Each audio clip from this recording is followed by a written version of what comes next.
ஆச்சி மிளகாய் தூள் வழங்கும் மணிச் செய்திகள். இணைந்து வழங்குபவர்கள் அரசன் சோ.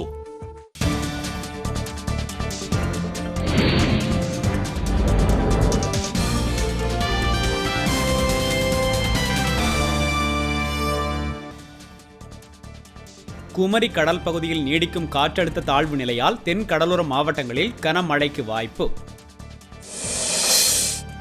கடலூரில் தொடரும் கனமழையால் முகாம்களில் உள்ள 50,000க்கும் மேற்பட்டோர் வீடு திரும்ப முடியாமல் தவிப்பு.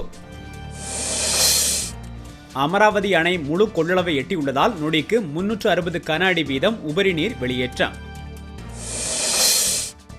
தஞ்சை மாவட்டத்தில் விட்டுவிட்டு மழை பெய்வதால் விளைநிலங்களில் தேங்கியுள்ள நீர் வெளியேறுவதில் சிக்கல்.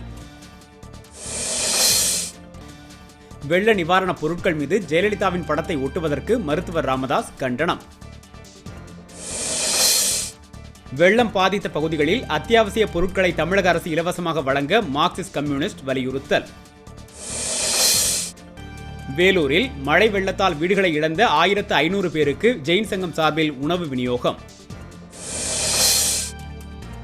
வெள்ளத்தால் பாதிக்கப்பட்ட பேசின் பாலம் பகுதி மக்கள் அத்தியாவசிய பொருட்கள் வழங்க கோரி போராட்டம். சென்னையில் வெள்ளத்தில் நிலைகுலைந்து தவிக்கும் மக்களுக்கு நிவாரணப் பணியில் சவுகார்பேட்டை ஜெயின் இளைஞர்கள் தீவிரம். கரூரில் பனிக்கட்டியின் மேல் அமர்ந்து வீணை இசைத்து 8ஆம் வகுப்பு மாணவி புதிய உலக சாதனை. ஆச்சி மிளகாய் தூள் வழங்கிய மணிச் செய்திகள். இணைந்து வழங்கியவர்கள் அரசன் சோ.